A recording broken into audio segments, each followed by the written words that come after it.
छात्रों, नागरिक शास्त्र विषय में आज नागरिक शास्त्र के भाग 2 में अध्याय 6 लोकतांत्रिक व्यवस्था का संगठन, इस अध्याय का प्रारंभ कर रहे हैं हम। इस अध्याय से संबंधित जो भी महत्वपूर्ण बातें हैं वो मैं बता रहा हूँ आपको वीडियो के माध्यम से। सभी छात्र इस वीडियो को ध्यानपूर्वक सुनेंगे, क्योंकि यह वीडियो जो है सुनने से आपके बहुत सारे समस्याओं का हल हो जाएगा। जो भी आपके बहुविकल्पी प्रश्न हैं या अति लघुत्तरीय प्रश्न हैं, उनके उत्तर इस वीडियो के माध्यम से आप दे सकते हैं सुन करके। तो सभी छात्र ध्यानपूर्वक सुनेंगे। सन 1967 के पश्चात से भारतीय राजनीति में इंदिरा गांधी एक मजबूत नेता के रूप में उभरी थी भाई, तथा उनकी लोकप्रियता अपने उच्चतम स्तर पर थी। इस दौर में दलगत प्रतिस्पर्धा कहीं अधिक तीखी और ध्रुवीकृत हो चुकी थी। 1967 के बाद की हम राजनीतिक संकट की बात करते हैं, व्यवस्था में क्या संकट था। तो 1967 में इंदिरा गांधी भारतीय राजनीति में एक मजबूत नेता के रूप में उभरी थी। उनकी लोकप्रियता उस समय शिखर पर थी। इस दौर में जो दलगत प्रतिस्पर्धा थी, यानी दलों में आपसी एक दूसरे से ऊपर उठने की जो होड़ थी, वो बहुत अधिक थी। सन 1971-72 के बाद के वर्षों में भी देश की सामाजिक आर्थिक दशा में कुछ विशेष सुधार नहीं हुआ। बांग्लादेश के संकट से भारत की अर्थव्यवस्था पर भारी बोझ पड़ा था भाई, और लगभग 80 लाख शरणार्थी पूर्वी पाकिस्तान से भारत आ गए थे। तो भारत की आर्थिक व्यवस्था पे बोझ पड़ना तो स्वाभाविक है, क्योंकि बांग्लादेश से 80 लाख शरणार्थी भारत में आ गए थे। सन 1972-73 के वर्ष में मानसून असफल रहा, यानी बारिश हुई नहीं, मानसून ठीक नहीं था। इसलिए जब मानसून सही नहीं था तो क्या हुआ भाई, कृषि पैदावार में कमी आ गई। जितनी कृषि में पैदा होनी थी जो फसलें, वो नहीं हो पाई।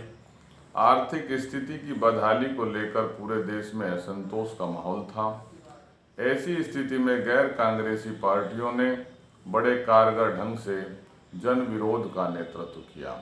जनता ने जो विरोध किया, वो जो विपक्षी पार्टियां थी या गैर कांग्रेसी थे, उन्होंने उन जो आंदोलनकारी थे या विरोध प्रदर्शन जो कर रहे थे लोग, उनका नेतृत्व किया। इस अवधि में कुछ मार्क्सवादी समूहों की सक्रियता भी बढ़ी। इन समूहों ने वर्तमान राजनीतिक प्रणाली तथा पूंजीवादी व्यवस्था को खत्म करने के लिए हथियार उठाए व राज्य विरोधी तकनीकों का सहारा लिया। ये समूह मार्क्सवादी, लेनिनवादी, अब इसका नाम है माओवादी या नक्सलवादी के नाम से जाने गए। जो सार्क्सवादी या लेनिनवादी या माओवादी या नक्सलवादी, इनके नाम से जाने गए। गुजरात और बिहार दोनों ही राज्यों में कांग्रेस की सरकार थी। गुजरात में जनवरी 1974 में छात्रों ने खाद्य तेल तथा अन्य आवश्यक वस्तुओं की बढ़ती हुई कीमत तथा उच्च पदों पर जारी भ्रष्टाचार के खिलाफ आंदोलन छेड़ दिया। मोरारजी देसाई अपने कांग्रेस के दिनों में इंदिरा गांधी के प्रमुख विरोधी रहे।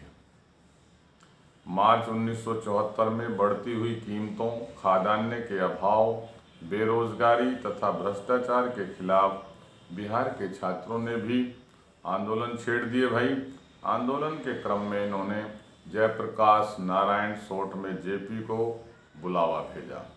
आंदोलन का प्रभाव राष्ट्रीय राजनीति पर पड़ना शुरू हो गया। स्वाभाविक है, जब आंदोलन होते हैं तो राजनीति पर इसका प्रभाव पड़ता ही है। सन 1975 में जयप्रकाश नारायण जेपी ने जनता के संसद मार्च का नेतृत्व किया। जयप्रकाश नारायण को भारतीय जनसंघ कांग्रेस को भारतीय लोकदल, सोशलिस्ट पार्टी जैसे गैर कांग्रेसी दलों का समर्थन प्राप्त हुआ।